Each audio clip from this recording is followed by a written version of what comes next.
Good morning, good morning. Good morning, everybody. All right, let's get it all going here. Live on the gram, as the youngsters say. Come on. YouTube, X, the gram. I appreciate you guys tuning in. Thank you for being here. Long time no see. I feel like I haven't done a show in like 6 hours. It's been a really long time since I've done a show. So it's great to see everybody again. I feel I miss you guys. I got to be honest. Sometimes when you go this long between shows, you forget your style. You forget what the hell you're doing. So thank you for being here. I appreciate you guys being a part of the show. Top of the morning to you. Tuesday, February 11th, 8:01, but I started at 8. If you guys want to go back and timestamp and kind of take a look at everything, you'll see that I started at 8. Top of the morning to you. Very, very nice cup of coffee this morning. Not going to lie. This is a good cup of coffee this morning. Made right here at home. I don't have the greatest coffee machine. I don't have anything all special or anything like that. But it gets the job done, guys. You know what I mean? My coffee machine, if I have to find a good comp for it, it's like a 98 Honda Accord. You know what I'm talking about? Just keeps going. It's like one of my first cars. It wasn't one of my first cars. It was a car that I had for 11 years. I think 11 years. I had that Lexus ES300. That thing goes, forget about it. Goes forever. I think I took it for 225,000 miles. This cup of coffee, that coffee machine over there, just kind of gets the job done. Let's keep things moving. Cheers to you guys. Man, it's been so long since I've seen you guys. Feels like it was 6 hours ago because I think it literally was 6 hours ago. I appreciate you guys being a part of the show. I got a quote for everybody this morning. Get everybody's daily quote for this morning. Success is the sum of small efforts repeated day in and day out. That's a great quote right there. So much truth to that as well. Success is the sum of small efforts repeated day in and day out. I hope everybody's having a nice morning. Hope everybody's looking forward to their day here. And we got a good show lined up. Let me give everyone a quick rundown. Then we're going to jump right into the show. We're going to take a look at your guys' comments. And then we'll keep things moving from there. All right. I got this. I got to figure out how to give away this Luka Doncic shirt from yesterday. Now, I'm not giving it away today because I'm not prepared to give it away today. But I got to do some research here of how to do giveaways here on YouTube. So something to keep in mind. So if you guys have ideas, suggestions, or something like that, if my members who are a part of this channel can help out, that would be phenomenal. Okay? So something to keep in mind. All right, Lakers win last night. Spent a little time talking about Luka's debut, but honestly, you guys know me and you guys know my style. They keep winning. Like that's the main thing that I think that I'm taking across from everything over these last. I know there's been a lot that's happened over the last couple of weeks, but the thing that the thing that is standing out to me most than anything else right now, Lakers keep winning. Doesn't matter the predicament, doesn't matter the situation, doesn't matter. By the way, they're not even winning; they're crushing teams. So very impressive so far. We'll talk about that. Luka's debut. Sounds like we got the starters for the Lakers here for a little bit. So I think there was a little bit of question. What are the Lakers going to do from a starting perspective? I think we got that question. The Athletic has these NBA tiers, and I want to spend a little time talking about that. I had somebody who hit me up. I actually saw the comment this morning on YouTube from last night's show. And I saw somebody say something to the effect that everybody's underestimating the Lakers. Am I underestimating? Is this like a real dangerous team that is, if I said, hey, give me the top 5 teams in the NBA, a team that's got a legitimate shot of getting to the Western Conference Finals, are Lakers in that conversation? I don't think they are yet for me, but we'll talk about that as well. The Charlotte Hornets, kind of a weird thing that happened before the game yesterday. they're trying to dispute this failed physical that the Lakers gave to Mark Williams. All right, the hell does that mean? We'll talk a little bit about that. Lakers still need a big. So we're going to look at the buyout market, what players are available. And there was a story yesterday that came out about Alex Lynn. He was going to sign with the Pacers, and now all of a sudden that's up in the air because he thinks he could get some legitimate playing time with the Lakers. So we'll throw that into the equation. My brother, Sammy Long, who you guys know has been doing all the preview videos for this channel. Every single pregame he has done so far this year, he's going to join the show at 8:30. Kind of get his thoughts on everything going on. So him and I will have a little bit of chatter around that. And then we'll close things off. I got a couple other small things. Dallas Mavericks not helping themselves. Super Bowl viewers broke a record. I don't know why. So anyways, we'll do all that. Thank you very much for being a part of the show. Thank you for hanging out. My committed people here. Let me look at a couple comments here in the beginning. Morning, Slee. Blessings to you. Man, that's a come on. That's a great comment right there. Blessings to you and your family. My brother, I appreciate you. Thank you. You and your family as well. Morning, brother. Let's get some more in here. Good morning, Slee. Did you get your morning? I got my coffee in this morning. I got my coffee in this morning. Somebody's asking here, how was the drive? Here's the thing. Let me tell you guys something. After you do a show, this has happened to me anytime I'm doing post game. When I used to do post game on radio, do you know what the toughest thing to do is? The toughest thing is when you're done with a game, you're done working, you're done with your post game, is to just drive home and think you're just going to get into bed and fall asleep. So I didn't go to bed till easily after 1 a.m. yesterday. I just wasn't that tired. I mean, imagine when you finish work. If you finish work, you work normal hours, you're done at 6. You don't just hop into bed at 7:30. It doesn't work like that. So today's one of those days where I don't know what's going on. But I got coffee here supporting me. I got you guys supporting me, and we'll keep this thing going. All right, let's get the show started. A lot of good mornings. Grab that coffee and let's go. Slee, top of the morning in the office today. Coffee equals go. I love coffee. Okay, let's get things moving here. So, a couple things I got on here just to kind of start off with. Luka's debut last night, kind of cool. You know, just the whole vibe last night was really, really cool at the arena. I explained it a little bit in the post game, but let me kind of just give you guys a little bit of an idea. Luka Doncic is a Laker. And there's been about a week and a half of chatter and, oh my God, I can't believe it. How the hell that happened? How come nobody knew about this trade? Blah, blah, blah. That's been going on now for 8-9 days. Then you start seeing, what was it? Lakers had the Clippers. The game in Inglewood is the first time he's sitting on the bench. And then it's the first home game they had against the Golden State Warriors. And he's there. He's in the building. He actually does his first interview. Saturday, we know he doesn't play. There were some rumors. Him and LeBron don't play. Lakers win again. And then everything kind of led to last night, Lakers and the Jazz, and we all knew that he was going to be playing. I mean, hell, they put Luka shirts on every seat in the arena. So if he wasn't going to play, they'd probably be like, we're going to need those shirts back. We got to save them for when we come back. So Luka was finally going to play. Just listen, it's a completely start of a new era. All right? And I'm not telling you this is the right comp, but just think of, it's not the right comp. It's different and it's different sports. But when you got players at their absolute elite level that are joining a new team, it's there's a vibe that comes to that. Shohei Ohtani playing his first game as a Los Angeles Dodger, come on. Like, you're not sitting back. And I know, where were the games? The games were in Korea. But when he had his first home game as a Dodger, or when he started going on the road, or whatever the case is, or when Shaq signed with the Lakers instead of the Orlando Magic, and that was, his first home game as a Los Angeles. I'm just kind of trying to think of comps. Think of players that out of nowhere, and I know it's different because some of these were free agency. Luka got traded to the Lakers at age 25. Still doesn't make any sense to me. But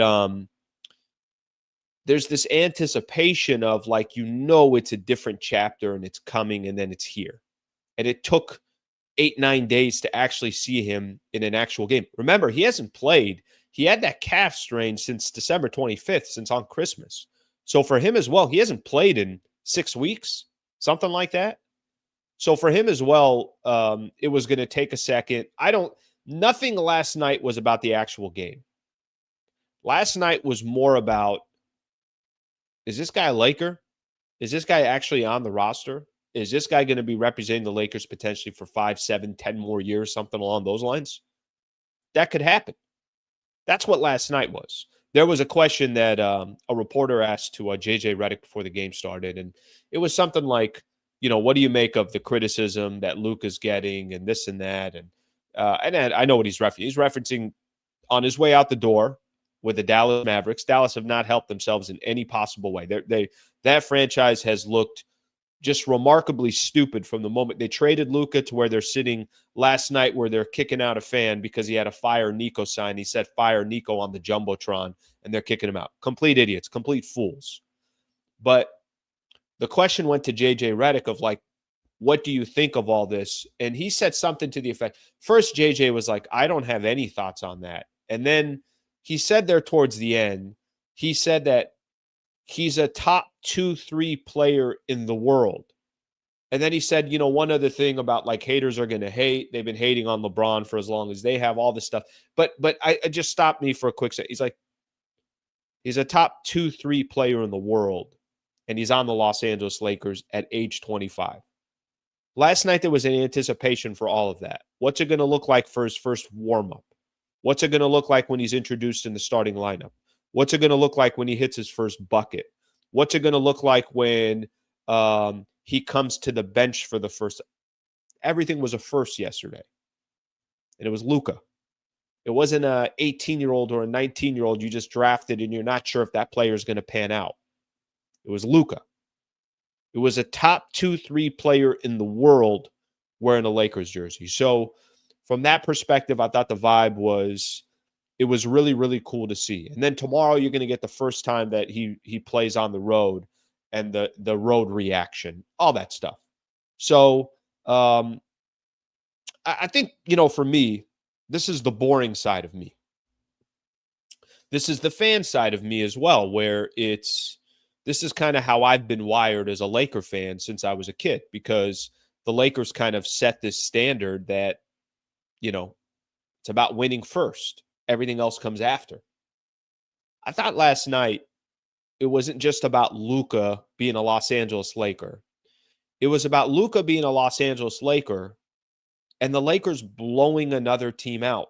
That there wasn't this, yes, was the attention on Luka? Were people focused on Luka? Sure, absolutely they were.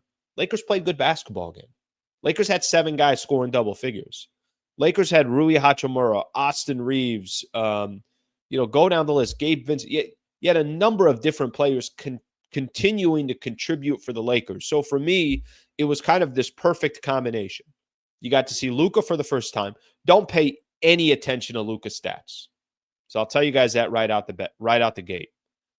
Luka was not good yesterday. He wasn't good. I think 1 of 7 from the 3-point line, 5 of 14 from the field, wasn't efficient, is trying to kind of ease his way back in. He's on a little bit of a minutes restriction for now. We'll see when that eventually gets lifted, probably after the All-Star break, or maybe a few games after the All-Star break, whenever it is. Luka wasn't good yesterday. It didn't matter. The team was good. Luka's slowly going to work his way back. He hasn't played since Christmas. And eventually, I think when the dust settles, you're going to eventually get the Luka Doncic that we're all accustomed to, that we've watched, and is only 25 years old and has a chance to be a Laker legend, and go down the list of all these other great accolades that we can talk about when it comes to Luka. That part's going to come, but that part doesn't matter right now. But the thing that does matter to me is I'm watching a team, and I don't want this to get lost, because I think it's so easy right now to not pay attention to what the Lakers are doing and their consistent winning over the course of this last, you could probably almost call it 30 days. I want to look here. Let me actually see something here. I had put this in some of my notes, but I want to see. I know this about the Lakers. I know of all the teams in the NBA right now, the Lakers are the hottest team in the league. Okay. since the LA fires that postponed 2 games for the Lakers. So this has been about 30 straight days of great basketball from the Lakers. That's a big sample size. 30 days is a long sample size. 14 games. They've won 12 of their last 14 games. That's almost, you're closing in on about 15% of the season. That's how long this stretch has been. But let me kind of point this out here real quick. The first game they played after the 2 games were postponed for the fires here in Los Angeles, they got blown out by the San Antonio Spurs. Since then, wins against Miami, Brooklyn, Washington, Boston, Golden State, Charlotte, Washington, New York, LA, the Clippers, Golden State, Indiana, and Utah. 2 losses. One against the Clippers, one against the Philadelphia 76ers. That's when AD left in the middle of that game, and they got blown out. 12 of 14. With all the chaos that's gone on over these last couple of weeks, with Anthony Davis before he got traded going down with his injury, with all the different rotations and all that stuff going on, with this latest one going on, Lakers made a trade, they didn't make a trade, they're not getting this player. One thing has been consistent. They keep winning. That's impressive.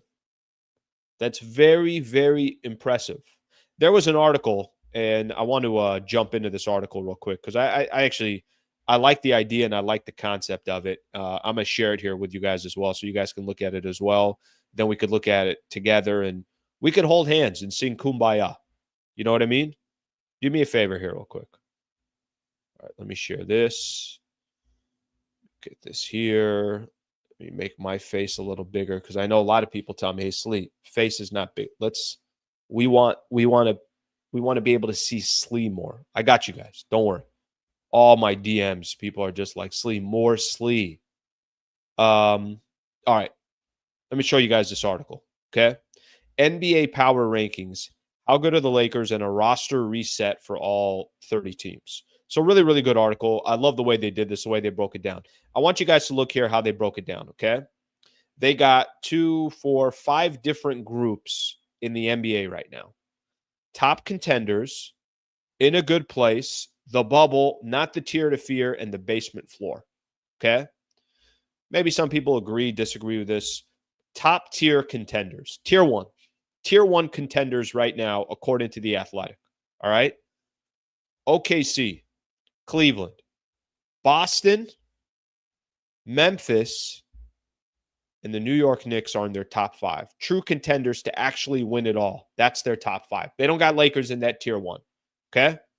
I don't have an issue with this, by the way. I kind of see where they're going with this. I can make an argument and say, you know what? What would the Lakers and the Knicks look like? What would the Lakers and the Grizzlies look like? But let's just kind of roll with what they're saying here. Tier 2 in a good place. The Denver Nuggets at number 6. Here come the Lakers at number 7. So right now, the Athletic in these tiers has the Lakers as they're in a good place. They're not saying they're going to compete for an NBA championship. They're not saying that they're the favorite to win an NBA championship. But I think what they're saying is, hey, where they're positioned right now, they're in a solid spot. Maybe you could only get better from here. I thought this was interesting. I'm going to read this out here. After getting outscored by 101 points through January 14th, the Lakers have the league's best record, 12-2, while outscoring foes by 154 points, second only to the Oklahoma City Thunder. By the way, looks like there's only two teams in this tier 2 in a good place. So listen, that's a compliment. I mean, some people might go, "What the hell? We got a chance to win it all." I think they're in a good position in that spot. I saw a tweet, or I told you guys a message on YouTube. Here's the message that was on YouTube that I want to read here real quick. Matthew on YouTube last night. By the way, there was a dude in the middle of the Lakers game yesterday. Comes up to me, taps me on the shoulder. Sliwa, I'm a member. Christian, shout out to Christian, who's obviously subscribed to the channel. Nice enough to come up during the game and say hello. I think it was right before the game started. And there's also a member. So shout out to you, Christian. I appreciate you very much. All right, let's keep going here. So here's what the message said on YouTube. Matthew on YouTube last night. Many people are underestimating this team dangerous in the playoffs. Can I ask Laker fans this question?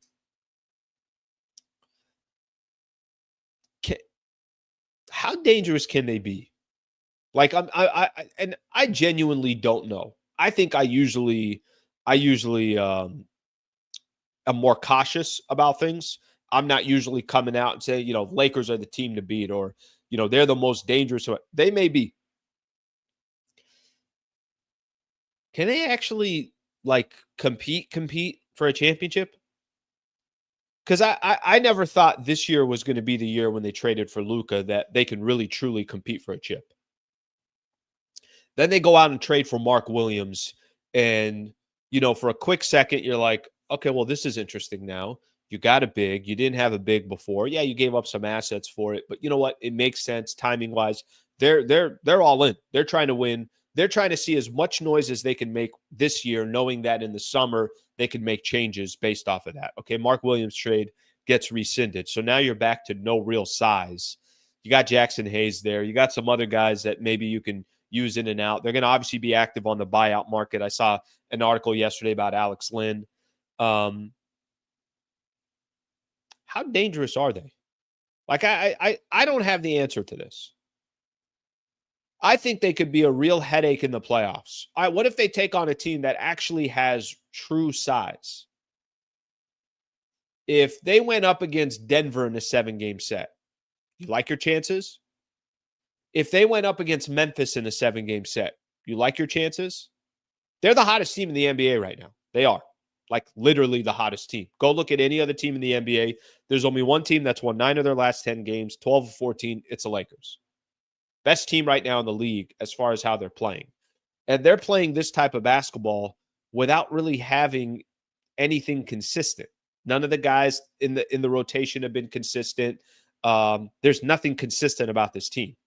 So I kind of find it fascinating to see where they are. Last night was cool about Luka. Obviously, the vibe, like I was mentioning, but I think once I look past all of that, I'm watching a team making absolutely no excuses every single night and balling out. You guys saw that the stat that I showed you from The Athletic. There's only one other team out there with this differential as the Lakers have, and it's they're outscoring opponents over the last 14 games by 154 points, second only to the Thunder. They're not just beating teams, barely beating teams. They're crushing teams. And I got to imagine they're only going to get better. I got to imagine Luka's going to eventually be Luka. They'll have a better idea of rotations and everything else. All right, let's take a look at some of your comments here. Appreciate you guys being a part of the show. Let's see what we got here. Thank you for the super brother. I appreciate you very much here. Quick reminder here. We're going to have Sammy come join us at about 8:30 here. Sleem, I hope as the Lakers can convince Luka to get in the gym. His conditioning looks bad. Yeah, that's going to be on him.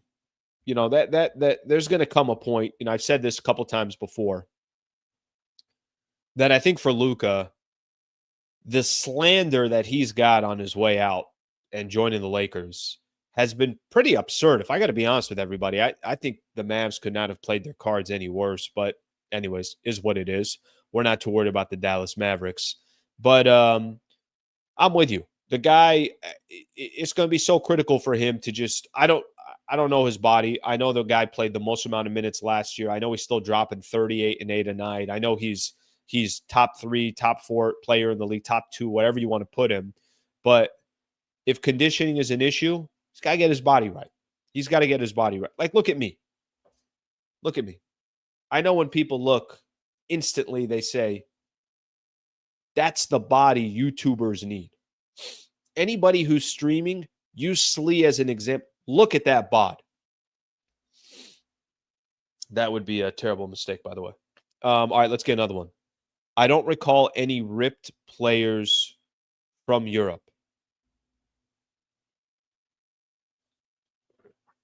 I don't think anybody's asking for him to be ripped because I think his style, he's got to play this style. He's not going to be, he's not going out. He's never going to look like LeBron. I don't think anybody's asking him to. But I know what you're talking about. You're talking about guys like Marc Gasol. You're talking about, obviously, um, you're obviously talking about Nikola Jokic. Stylistically, these guys are the way they play the game is different. Um, Pau Gasol was in excellent shape. I'm just using guys as an example off the top of my head, right? But he's got to be in better shape. I think nobody can really argue that he should be in better shape. All right, let's see what we got. Sit Braun Wednesday. Let's see the future now. Northborough AES. Yeah, listen, if Braun can go, Braun is going to go. I think I'm not too worried about that. If Braun can go, Braun can go. I think the question for me is going to be, can you sneak out one more quick win and be 14 games over 500? I got no idea what the Utah Jazz are doing, so I got kind of no idea what their world is and what they're going to be. But go try to get one more win before you get to the All-Star break. All right, let me get another one in here. John Ferris. John Ferris, who's a phenomenal. Used to connect with John a lot of different times. When I was at 710, he'd come to some of our different events. Came when I was at broadcasting for one of the casinos. Thank you for being a member, brother. I appreciate you. For those who want a little bit more information on memberships, well, thank you for asking. If you want to be an MVP member, it's a great way to support the channel. $3 a month. I will eventually have exclusive content for members, special emojis out there. Would love Q&A for members, things like that. Would love for as many people as I can to be members, and I'll take care of the members. I mean, I'm gonna take care of everybody on this channel, but if you're an actual member, you're paying $3 a month. You will get different content that is a little more behind the scenes, a little bit more personal, I guess I would call it.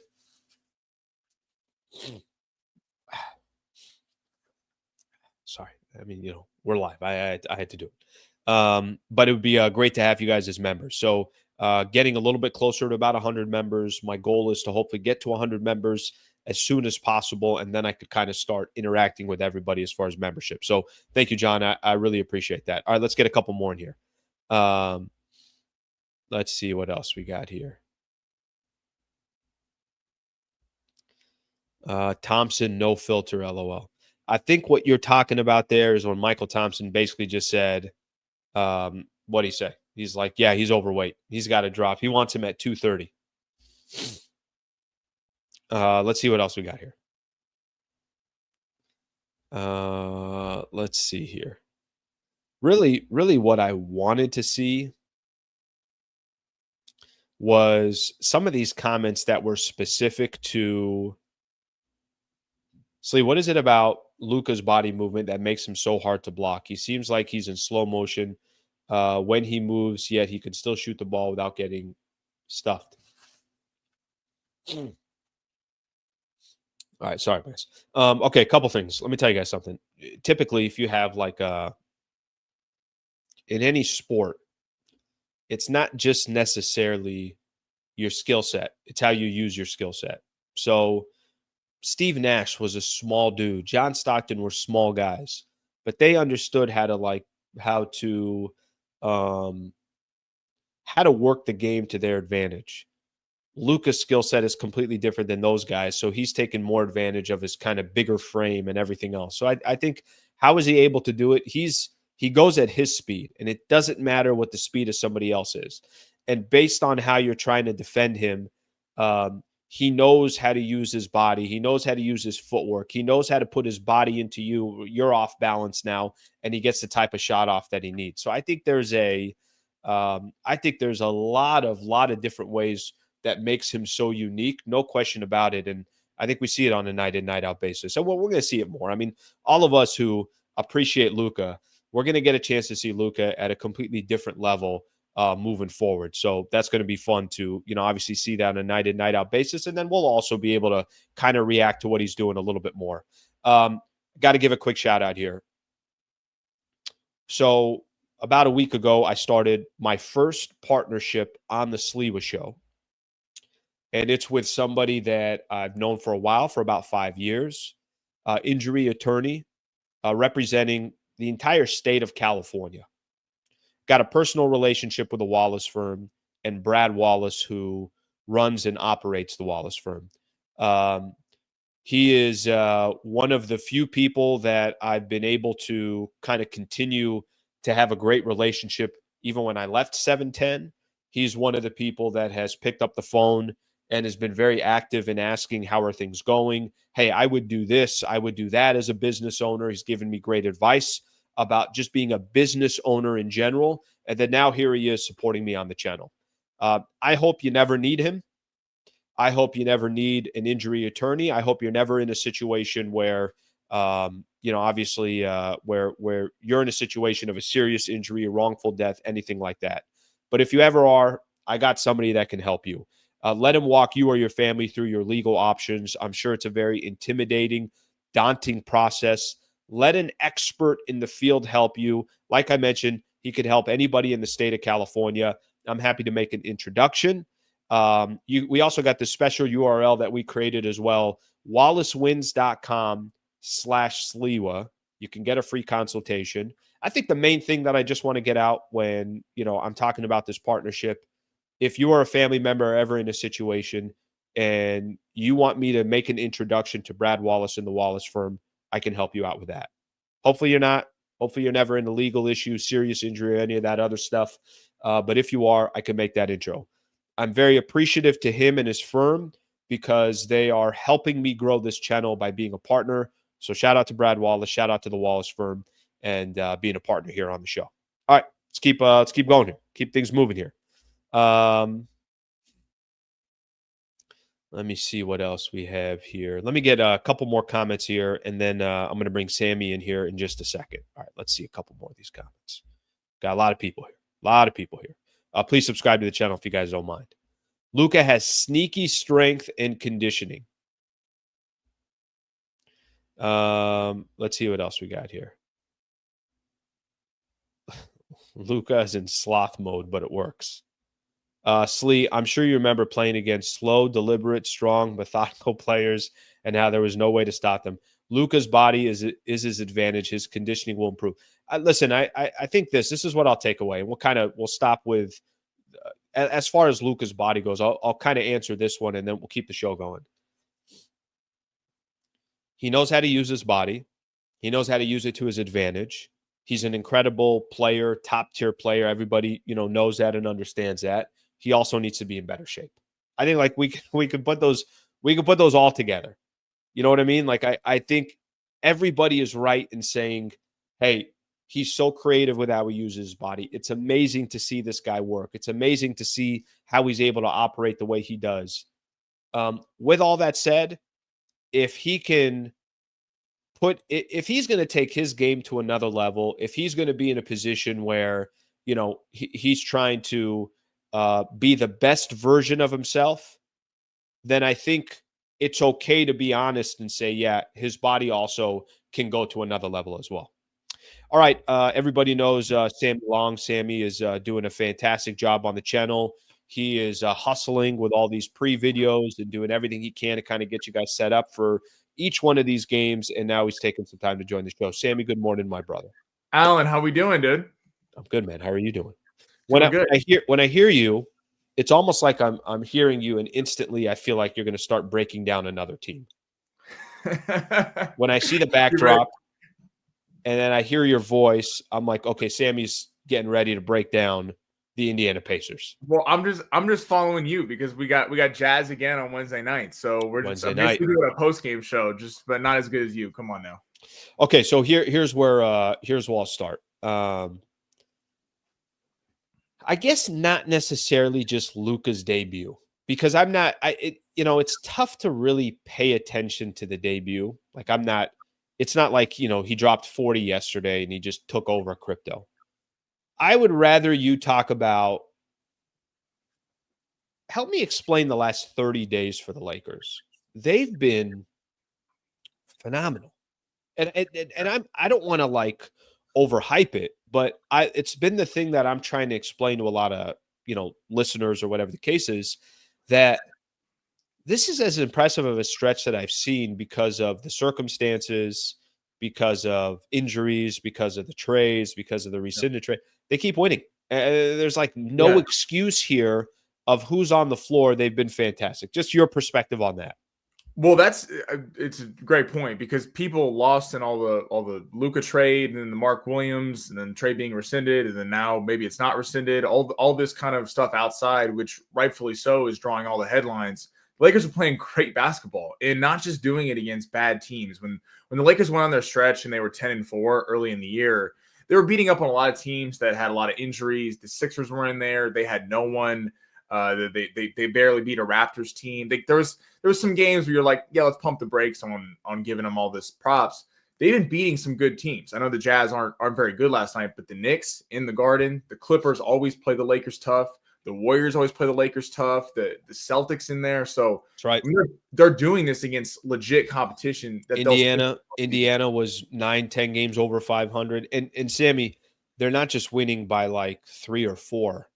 Kind of crushing teams. Like the Jazz last night's a good example because it's not like, hey, they just beat the Jazz and they won by 4.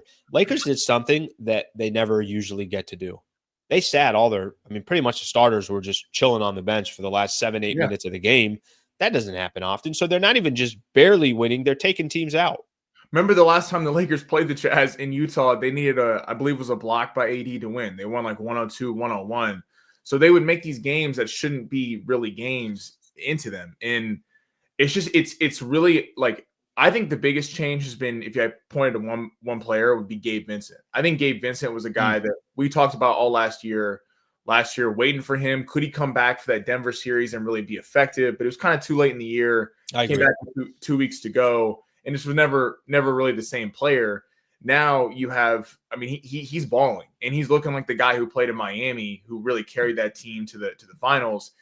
And I know we got center problems. I know they got to figure something out, whether the trade's coming back or they go sign an Alex Len, a Daniel Tice, someone like that. But the way these guards are playing, hell, Jordan Goodwin looks like he could be a nice rotational player with 17 last night. So it's maybe the Lakers can kind of outguard everyone on the way to the finals. Okay, so I think what you said about Gabe Vincent. I don't know if this is the version of Gabe Vincent we're going to get moving forward. But Rui is going through a stretch where he's been fantastic. Gabe is going through a stretch where he's been fantastic. I don't need to tell you, or I don't need to tell anybody on this chat, how important Dorian Finney-Smith and Jared Vanderbilt are to this team.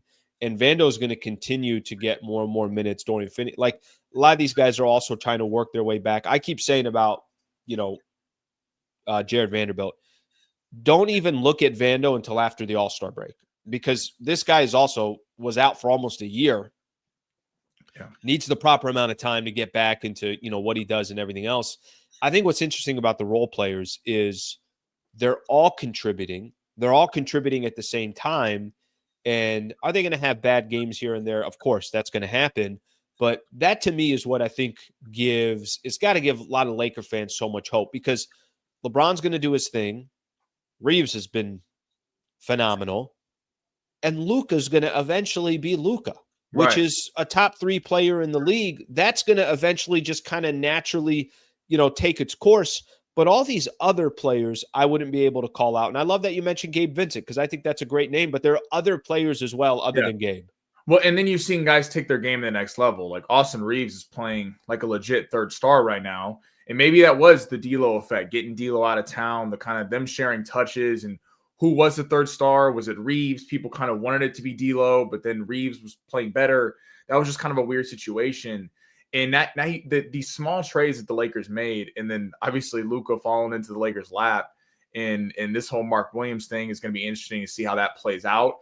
The Lakers certainly do need some size, because I think Jackson Hayes is another guy who's taken his game to another level and has certainly earned some stripes. I don't think he can't be the only center really on the roster. Trey Jemison, I don't think in the playoffs can be getting a lot of minutes for the Lakers realistically to beat a Denver, beat a Oklahoma City, someone like that.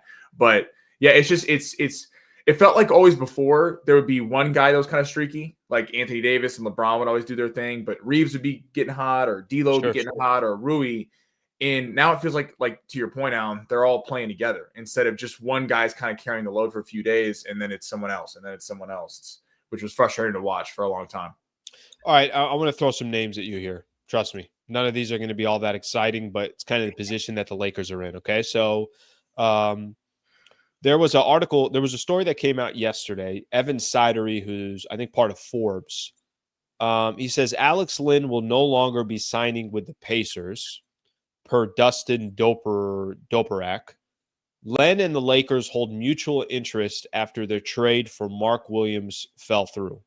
I thought that was interesting, not because of Alex Lynn per se, but because here's a player that's saying to themselves, okay, if I can join a team, if I'm a big and I'm getting bought out, the Lakers situation has got to be by far the most interesting situation. Yeah. They're desperate for a big.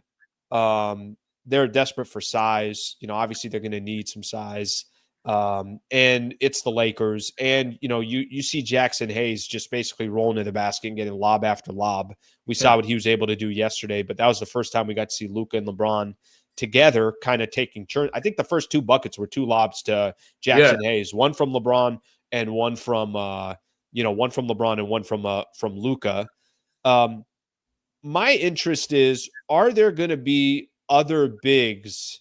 And I heard I heard Rob Pelinka say this yesterday when he was on Spectrum Sportsnet. Said something to the effect of, like, in the next couple of days, they're going to try to address the situation.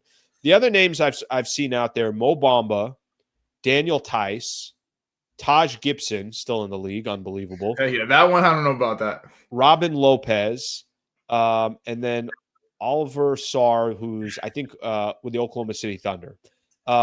Anyways, is there a name of those names or other names that you've that maybe you read a story on or anything like that you think is realistic and would be a good fit? I think it comes down to Len, Tice, and Bamba. The Gibson feels old. Feels like I don't know that he can really, even you sign him for the playoffs, I don't know if he's realistically going to be playing a lot through that. Tice is probably the best player of them, but he's has the least size and isn't quite a traditional center, more of kind of a power forward. Mo Bamba is interesting because he never really lived up to his draft type. Obviously, he was super tall. It was kind of a big story coming out of college. Had some big games in March Madness, and so he was kind of a fan favorite. Never really quite lived up to it, but he at least gives you an option where, hey, maybe he pops and maybe you got a young center for a few years. Not acting like Mo Bamba is going to be the future of the Lakers at center, but he could be interesting. Len is probably the safest bet, I'd say, of all them because we've seen him a lot, years with the Suns. But Bamba would be interesting, especially because Luka wants a lob guy. He really feels like that would probably be the best lob player of all them. I don't know that Alex Len really does that, but it's an interesting spot for these players because rarely do you get to go to a team where you're probably going to start, or at least you're going to play significant minutes, and you have a real shot to go win a championship because of the trade. This is, of course, Alex Len's I don't want to go to Indiana. Why would I want to go to an Indiana team that's probably getting bounced by the Cavs, Boston, or New York? I mean, the Lakers right now on ESPN Bet, they're third to win the Western Conference, just behind Denver and Oklahoma City. So it is a pretty interesting spot for these centers that they're going to be thrust right in there to be playing a lot. All right, so I saw a couple comments in the chat here. Daniel Tice to sign with AS Monaco, so he's going to Europe. So he's not this is in the last couple of hours. So Tice is off the board. Yeah, if there's I think probably what will be most likely, probably Alex Lynn. And listen, there's not a name out there to really get excited about. There isn't. Look, this is the situation that the Lakers are in.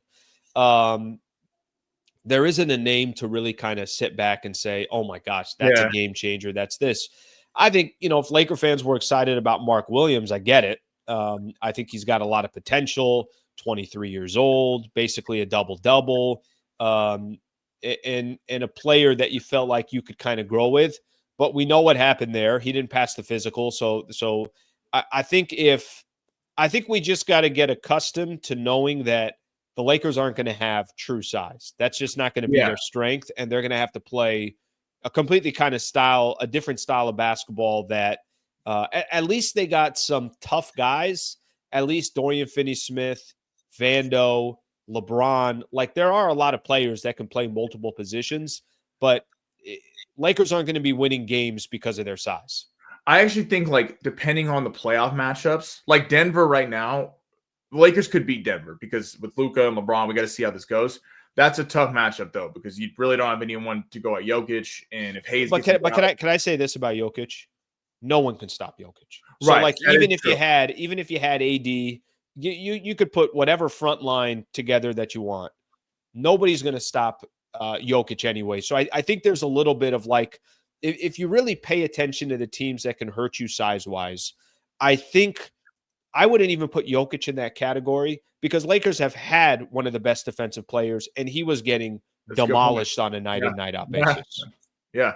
I think like interesting if they went small ball, the Lakers could match up pretty well with Oklahoma City. And I know they got Chet, but Chet's not, to your point about Jokic, Chet's not some super physical player. He's really kind of more of a finesse, really talented and can hit shots, but also get to the rim. It would be interesting if they tried to do the Warrior But thing. he could get pushed around too. I think what you're talking about with Chet, like hypothetically, if you're putting a Vando on him or you're putting a Dorian Finney-Smith on him, it's not like they're, and I'm not telling you that he's obviously he's going to have the height advantage. Maybe he's grabbing some offensive rebounds, but I think he's kind of probably going to stay on the perimeter against those guys.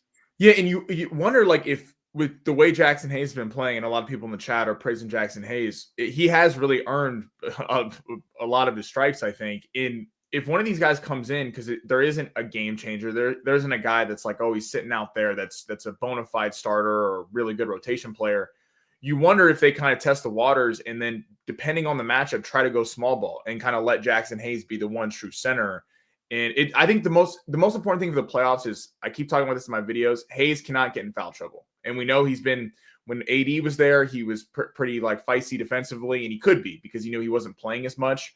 But like 2 or 3 quick fouls, that's what kind of buried the Lakers with Anthony Davis. Anthony Davis had that a few times in the Denver series where he got quick fouls and he was sitting on the bench while Jokic and Murray did whatever they wanted. So, but the Lakers guards are really like, it's such a shame that the Williams thing, this all happened after the deadline. It really is a bummer because the Lakers could have made a move for someone that's just serviceable. Sure. But who knows? I mean, maybe he's coming back. It'd be interesting when we get resolved on that situation. Let's talk about that here for a second. By the way, let me say this. I think if they do get Alex Lynn, what I would probably say is you're going to get you're basically getting a big that's going to give you 10 to 12 minutes a game and 5 fouls, right? Like, potentially 6. But I'm saying that, like, I think the idea is they just want to have another bit, like you just said. Let's say Jackson Hayes gets into foul trouble, and let's say they're playing a team in the playoffs where they just need the size. I'll give you a team. And God knows what's happening with them. Dallas cannot. They're getting injured left and right.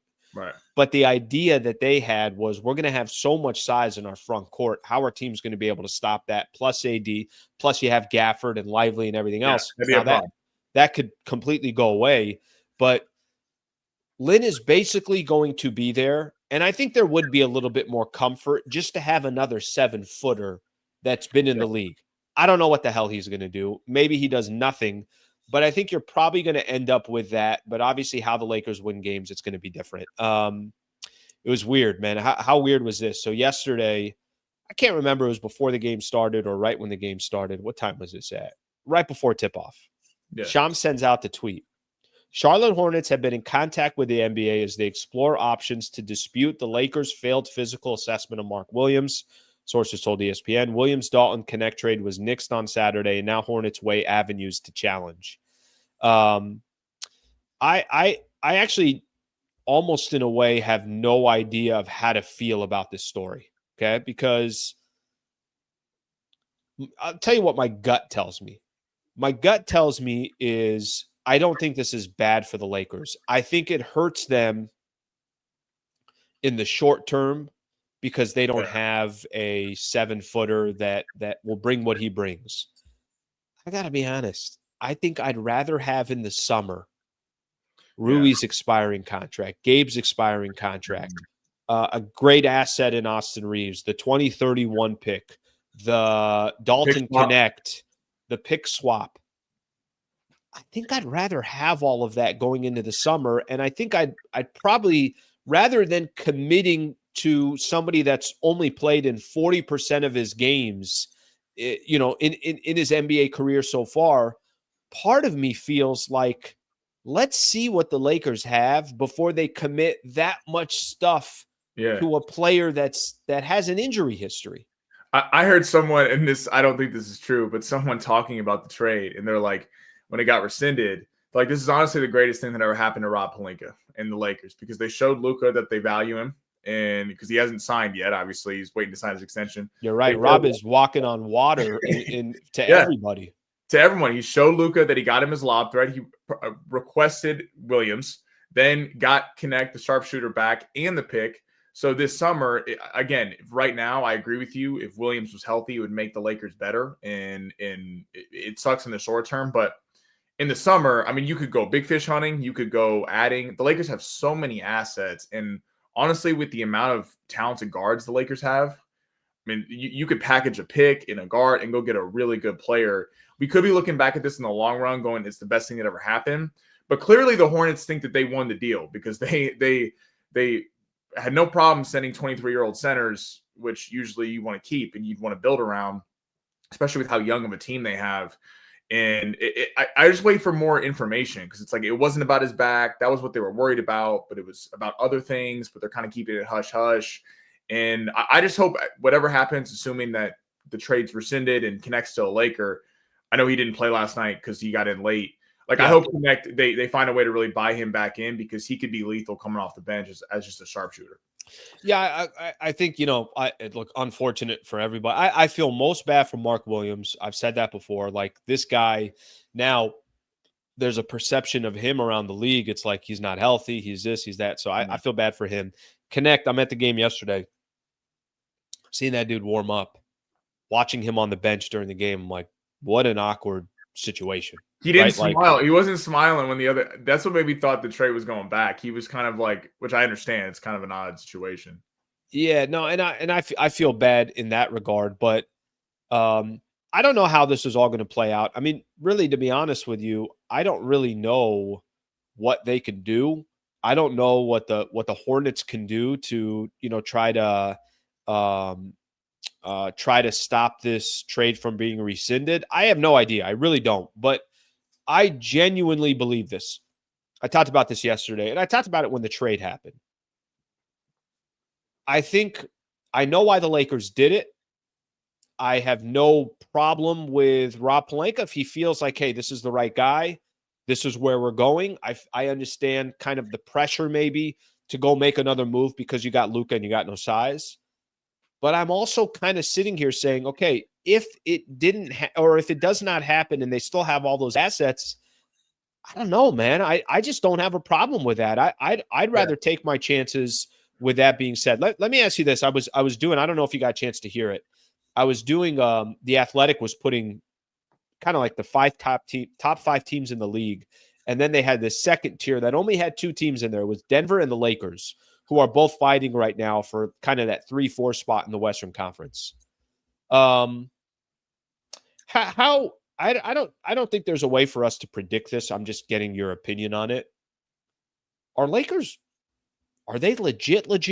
Are they just on a really good stretch right now? Are they like, do you see them as that's a team that can 100% come out of the West? I still have my hesitation, but they're also the hottest team in the NBA. They're doing this. They've done this all without Luka. How are you looking at this team as far as an actual contender?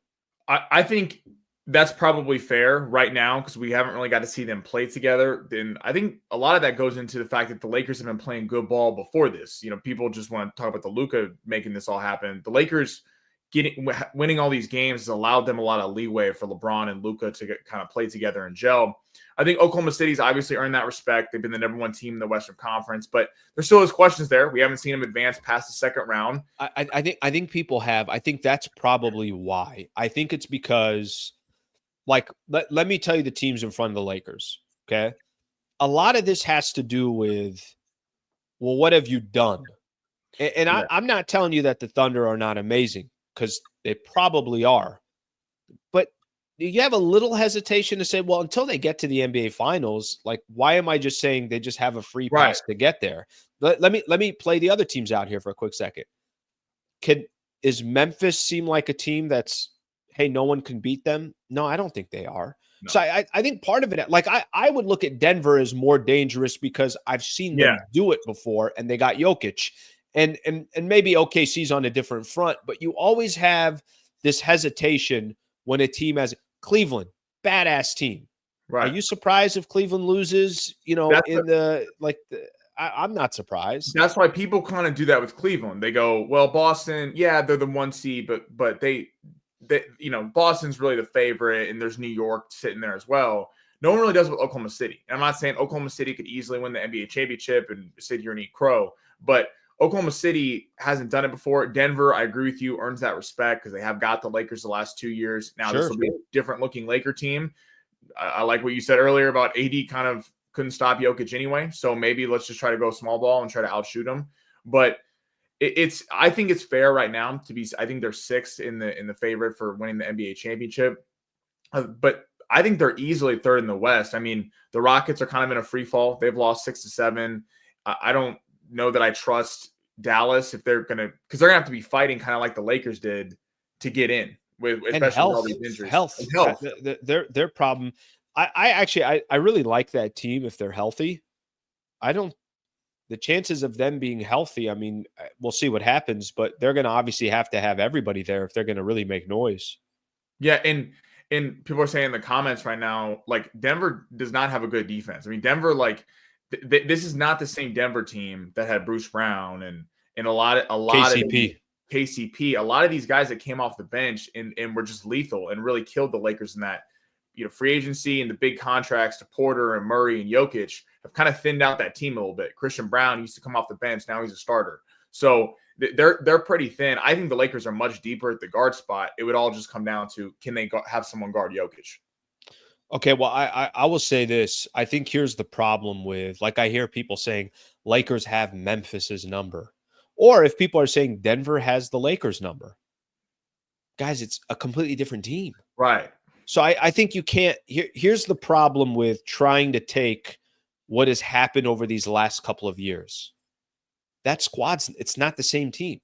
If I have a foundational piece of Anthony Davis and AD is now gone and Luka's a part of the Lakers, you got to throw out whatever it's been in the. Let me give you an example. Let's use Memphis as an example. Yeah.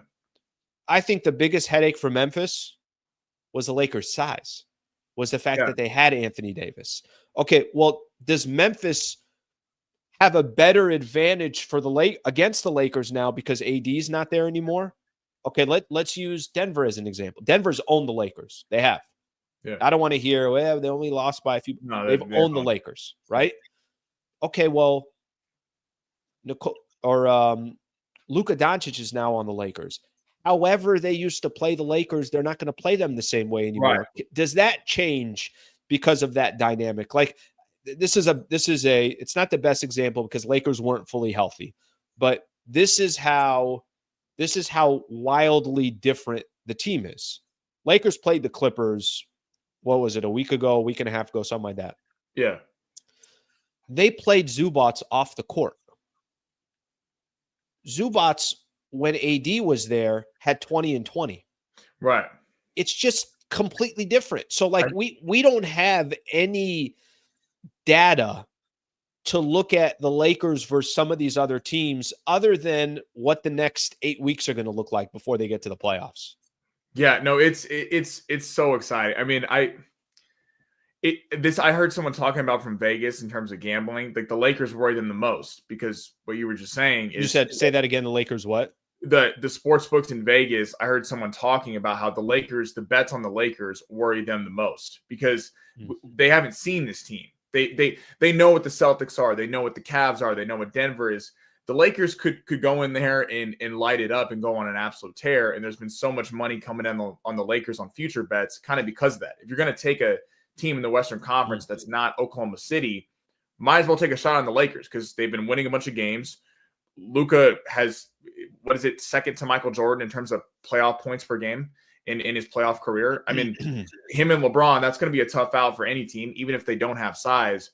It is fun, and I can't wait to see the postseason. It doesn't feel, though, like even taking Oklahoma City, even taking Cleveland, any of these teams, it doesn't feel like there's a Warriors with Kevin Durant and Steph Curry in them where one team is so far ahead of everyone 100%. where it's gonna need to take an injury or someone. I could see the Lakers beating any team in the Western Conference and any team in the Eastern Conference. I could see them losing to some of those teams. I'm not saying that they're just going to go win the title right now, but with this team gelling, I don't know. It's just so exciting that we've gone from a month ago, kind of the same old script. Are you going to go lose to Denver again and hope that it's different sometime over a 7-game series? Well, now we don't know. Now we have this kind of bright future, and who knows what the postseason brings. Yeah, I think that's the part is just we have such little information about the Lakers. We have such little information. And stylistically, the way they've been for the last 5-6 years is completely different of what it's going to look moving forward. And I think what you said too, and you know what, you're right. Maybe there is some disrespect towards the Oklahoma City Thunder. I'm with you. I think there is. I mean, they've been just unbelievable. And all they're doing is just winning games. But anytime you have a team that's still that young, that only has one playoff, year of experience in them, I think you're always going to have that hesitation until they get over the hump. And then once they get over the hump, then it's going to be like, yeah, it's the Thunder. You know what I mean? Like if the Thunder get to the NBA Finals this year and just kind of, let's just say hypothetically, right? To get to the NBA Finals, they beat Minnesota, then they beat the Lakers, and they beat Denver in the Western Conference Finals. Nobody's going to say anything. They're just going to be like, yeah, this is the Thunder's West. But until you kind of see that, I think there's a little bit of hesitation.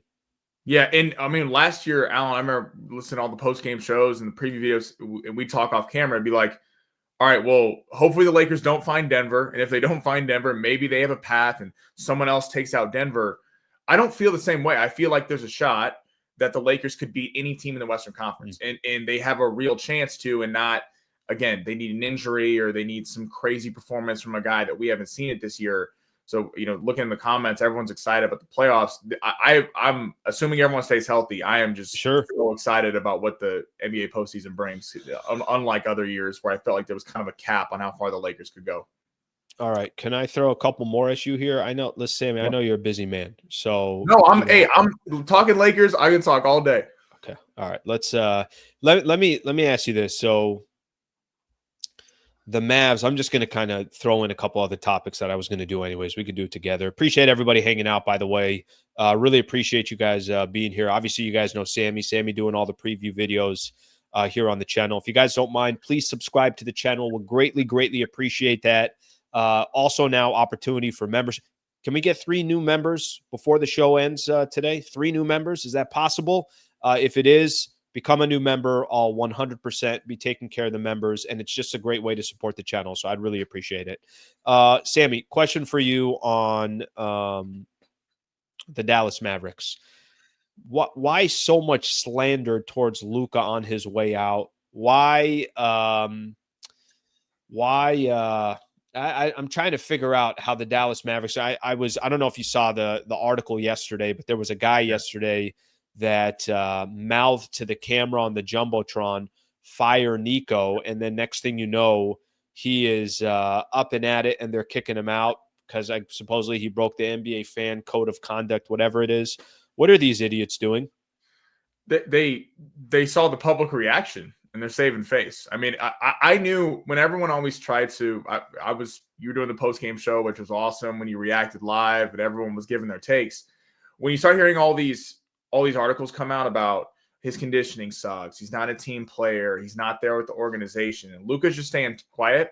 This is all them trying to put this to the media that they somehow made a good decision, especially when Mark Cuban is saying, "What the hell did they do? Don't do this." The entire team Cuban would have never done anything like this if obviously if he was still or if he was majority owner. Yeah, I mean, remember what he said years ago? He said, "If it comes to divorcing my wife or keeping Luka Doncic, my wife is packing her bag." Like this is the kind of respect that Cuban and them had with each other. It's totally trying to save face, and them trying to justify this. Yeah, they're a good team, and if they get in the playoffs, they could be dangerous. They got a lot of size with Gafford and Lively, and then obviously Anthony Davis and Kyrie. We got 2 players carrying your team with Kyrie and Anthony Davis, who are seriously injury prone. I heard a show talking about it. It's like let's just say they went best case scenario for them. They went and won the title this year or next year. He's still getting fired in 3 years when Kyrie could leave in free agency. Anthony Davis is getting older and older, and Luka and the Lakers are in playoff and championship contention every single season. Every single season, they're going to have a shot to do something. Well, and they have no choice here but to, I mean, really, the position he put himself in, they can't get to the NBA Finals and lose because they've already got to the NBA Finals and lost. Yeah. So you're not the predicament they've created for themselves is they can only win an NBA championship. But I just, man, it's like how to not run your company and how to, I don't know if I have the best example here, but let's say you own a restaurant and everybody's telling you that this is the item that we all love, that we all want to eat. This is the item right here. And you just change the menu and they're like, we don't want a Philly cheesesteak. We want the double-double. It's like, no, we're going Philly cheesesteak. We're going Philly cheese. You're going to love it. Cheesesteaks now. You're going to love it. You're going to love the Philly cheesesteak. It's like, we came here because you sell a double-double, not a cheesesteak. I don't know. For me, I'm like all over the place here when it comes to that. Yesterday, I put it here in my notes, so I still want to get into it. Lakers announced, JJ Redick announced starting lineup for the Lakers, right?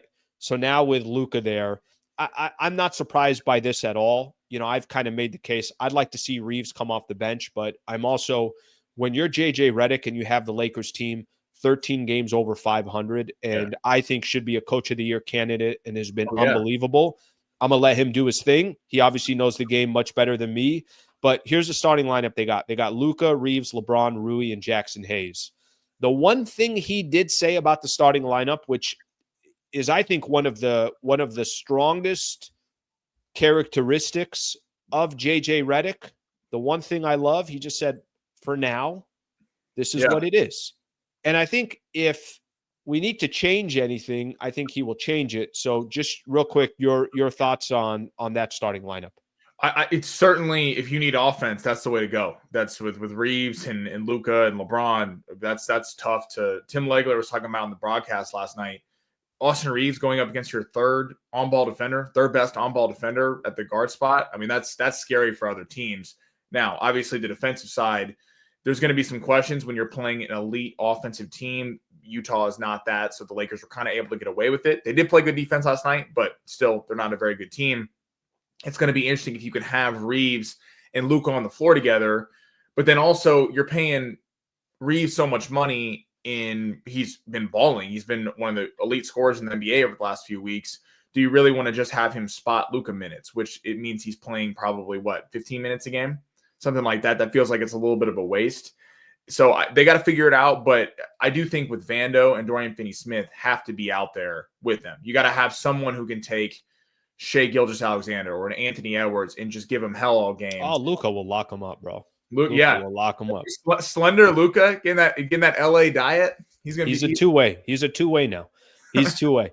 Yeah, we'll see how it all kind of shakes out. But I do think that I think JJ Redick has earned. I've tried. It's kind of funny. Every time I put out a video, I'll take this show and I'll take like a 10-minute clip of it. I'll take a 15-minute clip of it, just depending on what topics are, and people can watch that on their own. They don't have to watch the whole pod. I did that yesterday with 3 different topics. One of the topics was giving more credit to JJ. That one by far got the least amount of views. I'm like, does nobody else want to give? Am I the only one praising JJ's? I think I'm by myself. People do not like to praise JJ Redick. No, you know what I think it is? It's not that. It's people. What is the saying about a restaurant? It's like, for every one compliment you get, you're going to get 9 or 10 complaints. Yeah. People just like the complaining, right? Yeah. So if it was like things weren't going well, they're all clicking on it. If things are going well, they're like, we don't got time for that shit. Yeah, exactly. By the way, I was watching the post game last night. Nothing brings me more enjoyment than when you're shadowboxing and there's people walking behind you and they're just kind of looking and they stop and then they awkward. It's my favorite. I tune in every time for the beginning. And there was yesterday there was chaos. I didn't know the spot that I was in was like the headquarters for all the cleaning crew for crypto. So I was like it's almost like that was their office. And I was just right in the middle of it. And right there. But then I started telling myself, I'm like, I want to hit an hour. So I was like at 55 minutes and just chaos behind me. You know, I see the gloves everywhere for the cleaning, spray, all the stuff. I'm like, I'm staying here until we get to 1 hour. So I was committed. Yeah, they're not gonna kick you out. Well, no, they probably will, but they haven't yet. Yeah. All right, good stuff, Sammy. Phenomenal. I appreciate you kind of giving your thoughts on where the Lakers are. I'm going to focus in here on some of these comments, and we'll go from there. But thank you, buddy. I appreciate you coming on. So we got Jazz tomorrow. When can we expect your next preview video? Tonight, somewhere between, probably get home from work about 5 o'clock, somewhere around there, and record it and get it out to the people tonight. Okay, so we will have a preview of Lakers Jazz final game before the All-Star break. And we'll be previewing this game. Sammy will get the video up a little bit later. So, Sammy, I appreciate it, brother. Thank you for coming on, and we'll keep an eye out for that video. Alan, you're the best. Thank you, everybody. Thank you, buddy. All right, that is Sammy Long right there. Good stuff from him. That kid. Is he like 22? Freaking walks around like he knows everything. Guy knows his shit. I like it. I will say this, it's actually really cool to see. And I know there's a lot of, vibe and hype right now of what's going on around the Lakers, but he put out a preview video yesterday. Got 7,000 views. I was very happy for him, very proud of him to, continue to grind. Because you never know. I'll tell you right now, in the YouTube world, which obviously that's it. I'm 100% on YouTube. You got no idea how some videos are going to do, and you can't really pay attention to the views. But I'm happy for him that his videos are getting more and more attention. He's doing a good job of doing it. So I'm happy he came on. All right, let's now spend 100% of our focus just talking to our people. Let's get everybody's comments in here. Whatever you got for me. If you had comments before and I missed it, let's get these comments in now. I'll spend maybe about 10 minutes or so based upon how some of the questions are and everything else. If we got some good comments in here, we'll just react to everybody's comments here. All right, let's see what we got here. Alan, please don't trade us the Hornets. Guys, I gotta be honest. I really am. I'm in a way, I'll keep saying this. I feel bad for Mark Williams. I feel bad for Dalton Connect. I'm okay with that trade not happening. I'm okay with the Lakers regrouping in the summer with those assets and seeing if they could put together a bigger deal. That makes more sense long-term and isn't as much risk because of the injury history of Mark Williams. Okay, I'll tell you guys a quick story here. There's a couple people now that I've talked to. One is specifically yesterday, who's a scout in the NBA. I won't kind of tell you guys the team that he's with, but I always have really good conversations with him. And I'm like, hey, what did you think of what the Lakers gave up? He's like, it's a lot. It's a lot. Gave up a lot. But he kind of was under the same understanding as well. He understood why the Lakers did it. But I don't think there's anybody really walking out there that's not saying the Lakers gave up a lot for Mark Williams with some injury history. Let's see what happens. Let's see what happens here. Let's get some more of these new comments in. Will the Lakers be forced to take Mark Williams? I don't think so. I don't think so. I don't think something like that's going to happen. I really don't. I don't think something like that is going to happen. Now, maybe they make it interesting. Maybe they make it a headache, but I don't really know. Let me actually put this in my notes here. You guys know one of my favorite people who does as good of a job as anybody covering the Lakers, Trevor Lane, part of Lakers Nation. He put out a tweet yesterday, and I think I grabbed it here. I want to read this because I think it's an interesting point from his perspective. Trevor Lane says, can make two arguments on Mark Williams. Charlotte's perspective, the Hornets. Why would they dispute if they didn't feel like they have a strong case? shine more of a light on Mark Williams' health for no reason. Think Lakers got cold feet when they realized they overpaid. So he's trying to make a case why the Hornets are going out of their way to, obviously try to dispute this Lakers physical. Okay. Then he said, from a Lakers perspective, wouldn't overpaying a little be far preferable to playing the rest of the season with only Jackson Hayes at center? LeBron is 40. If his medicals were fine, you would rather accept that you overpaid a bit. Did Charlotte try to pull one over the Lakers? Did Lakers try to back out of a deal done? Both sides with plenty of stake reputation-wise. I think it's a great perspective. So do I think that the Lakers are going to eventually end up with Mark Williams? I'd be very surprised. I really would. And I've given you guys, my reasoning of why I think I'm okay if this thing is if this thing stays as is and it doesn't happen. Let's see what else we got here. Can Sammy play center? I'm not sure, but I'll find out. I am going to find out. Let's see what else here. LeBron, Reeves, and Rui have been playing out of their minds. Yeah, I like to really give credit towards people that I lose faith in. I lost faith in Gabe Vincent. I lost faith in Rui Hachimura. Why would I really kind of have faith? None of them have been consistent. How great have these guys been? Sammy mentioning, specifically Gabe Vincent, but I think you could lump all these guys together. Gabe Vincent looks like a completely different player over these last 3 weeks. Rui Hachimura has got no hesitation. He's going to get every good look that he can get because he's playing with Luka, who gets a lot of attention. He's playing LeBron, gets a lot of attention. And, oh, by the way, Austin Reeves can go off in any game. So definitely on that as well. All right, let's get some more here. Get some more comments in here. Thank you to everybody hanging out, by the way. Appreciate you all hanging out. Couple new members. Thank you very much for being a YouTube member. How many is that on the day? All right, let me see what we got here.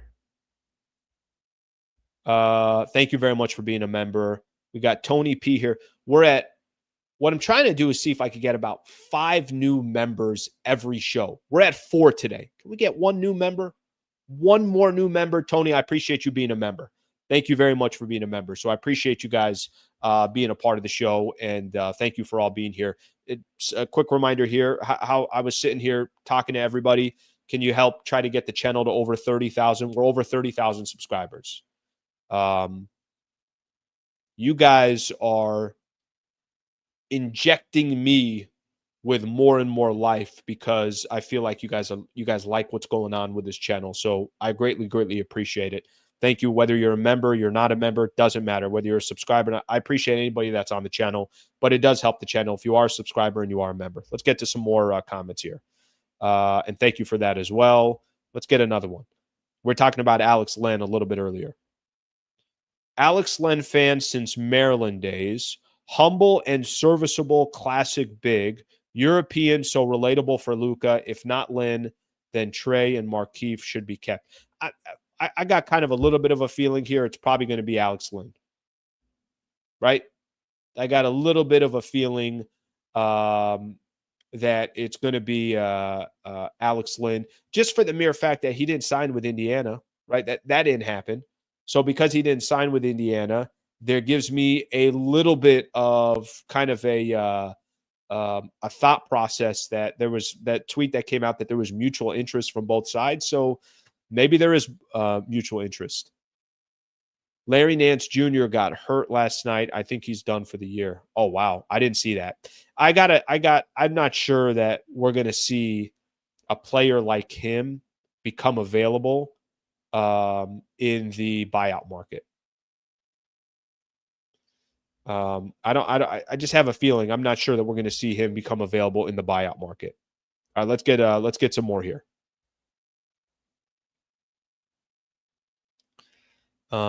Stop obsessing about Luka's body. Always going to be fat. Just forget about it. No, he can't be. He can't be. He's got to listen. There's a reason why right now he probably is not in the best of shape, but I guarantee you, you're going to see the best version of Luka as a Los Angeles Laker. And I think his body and his conditioning is going to be part. Conditioning, maybe not as much, because conditioning, the guy played the most amount of minutes in the league last year. But I think for him to take his game to another level, guys, this is not uncommon in sports where there are really good players out there. Let me give you guys an example. Remember when Jordan couldn't beat the Pistons? And what did they do to him? The Pistons basically said, we're going to push you around. We're going to foul the living, what out of you. We're going to make you hit the deck every time you come towards the basket. You know what eventually happened? Jordan took that personal. Jordan got into the gym, and Jordan started lifting weights. He gained 10, 15 pounds of muscle weight. And when Jordan first got into the league, people might say, Jordan's not going to be a guy that, bulks up. No, he's a high flyer. He's an athlete. He's just so graceful with how he plays the game, all this stuff, right? You can put all these different. What did Jordan do? Jordan realized, in order for me to take Michael freaking Jordan, the greatest player to ever play the game, most people would say, in order for him to take his game to the next level, this is what he was going to have to do. Even Jordan changed his body to make sure that this was before he won an NBA championship. And I know I shouldn't be comparing Luka's body and Michael Jordan's body, but my point is that part of the development of Luka, now it's this wake-up call. I just got traded. I lost $100 million because Dallas traded me. There is going to be a little bit of this, okay, what do I have to do now to take that next level? It's not going to be, well, I got to hit my step back better. It's not going to be, well, I need to dish the ball more. It's not going to be, I need to have a stat line that's more consistent across. It's not going to be any of that. Why would it be any of that? He's already phenomenal in all those categories. For him, it is going to be his body. His body will take him to the next level. It's my opinion on that. So I don't think we could just pretend like that doesn't exist. Now, here's a good thing. He hadn't played since Christmas. The guy is slowly going to work his way back. I wouldn't pay any attention. I had this in my notes here. I want to show you guys this. Well, I won't show it to you guys, but I'll talk to you guys a little bit about it. Here's when I would start paying attention to Luka, okay? About kind of the top 3 player in the league. This is when you're going to start seeing the top 3 player in the league. You're not going to see it tomorrow against Utah. You're not going to see it in the first game back on February 19th, back from the All-Star break against Charlotte. You're not going to see it February 20th against the Portland Trailblazers on that Thursday. When you're going to start seeing Luka be a top 3 player in the league is when the Lakers need him to. And he'll have had enough time to get back and conditioning, and the calf strain no longer a worry, and minutes restriction probably out the door. Look at the stretch that the Lakers are going to have starting on February 22nd at Denver. Home against Dallas, home against Minnesota, 2 home games against the Clippers, New Orleans. Okay, leave that alone. The Knicks, the Celtics, the Bucks, Denver, Phoenix, San Antonio, Denver, Milwaukee. They're going to go through a stretch where every single game they need Luka to be Luka. They're going to need, right now you can kind of cruise. You're playing the Jazz. It's the honeymoon. Lakers are just kind of getting back. They're figuring things out. What's it going to look like? There's going to come a stretch starting February 22nd where the true version of Luka Doncic is what you're waiting for. And that's going to come. Like, don't worry about that. I mean, there's a reason why Luka's top 3 in the league. Everybody knows that he's top 3 in the league. But there will come a point where Luka will be Luka. And I think we're going to get the best version of Luka, like I'm talking about. You're going to start seeing the Luka Doncic that we're accustomed to once you start getting to games where it's like, all right, Luka, we're at Denver.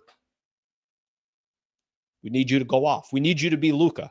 And that's when I think it's going to start getting fascinating. But I don't like don't pay attention to his body. He needs to pay attention to his body. Let me get a comment in here on Instagram. All right, let me get that comment off. Hide the current comment. All right. Let me get let me see here. All right, Instagram here real quick. Hoping LeBron will be able to get to look to invest in his body. I don't think he will have a full career otherwise. Yes, his stats are top 3, but he's only 25. The body isn't the same 5 years from now. Hoping LeBron will be able to get Luka to invest in his body. Guys, I think it's a real conversation. I've said this to you guys, and there's one person specifically that I really, really do respect his opinion. Michael Thompson, who was on the show on Friday. Like, it's Michael Thompson. It's MT. Guy's been in the league for a long time. He's been around great players. Part of the Showtime era of the Lakers. His son was part of, a dynasty with the Golden State Warriors. First thing Michael said when I brought up Luka, he's like, he's got to drop weight. Michael knows his shit. I'm supposed to question Michael Thompson. I'm not going to do that. Michael knows his stuff. Hey, Seuss, thank you for the super, brother. I appreciate you. All right, let's get some more in these here. Jordan Goodwin, tough. Jordan Goodwin's phenomenal. I don't even know who the hell that guy is up to 2 weeks ago. And here's this guy giving the Lakers some phenomenal minutes. Phenomenal minutes. Goodwin strong on the boards. People like their Goodwin. Gabe Vincent, impressive. Also, can we sign Goodwin? People love their Goodwin. All right, let's see what else we got here. We're going to get to a $130, then we'll probably call it a day. Can I give you guys just one random story here real quick? Did you guys see the Super Bowl viewers? Fox projects Super Bowl average record 126 million U.S. viewers. Game was televised by Fox Deportes, Telemundo, and streamed on Tubi, as well as NFL digital platforms. They broke a record audience. It would be the second straight year the Super Bowl has reached a record audience. The whole time I'm reading the numbers, according to Fox, audience peaked at 135.7 million in the second quarter. The whole time I'm reading what the stats did for the Super Bowl, the whole time I'm like, well, that was a waste of time for everybody. That was a waste of time. That wasn't interesting at all. I want those 4 hours back. Can I get those 4 hours back? Is that possible? All right, let's look at a few more of your guys' comments here. Let's see what we got here. Okay, let me I like this. Who's your 9-man playoff rotation? Okay, let's assume with the roster that the Lakers just have right now. You got your 5, who are your current starters. You got LeBron, Rui, Jackson Hayes, Luka Doncic, Austin Reeves. Okay. Dorian Finney-Smith, Jared Vanderbilt, Gabe Vincent. Am I missing an obvious one here? Is it Goodwin? Is it Dalton Connect? Is it the next big that you sign, Alex Lynn? I think there's your 8. And then let's kind of see how the next week goes of what they do in the buyout market. But there's going to be some players kind of earning their minutes. I feel like I'm missing somebody. Am I missing somebody, or is that everybody?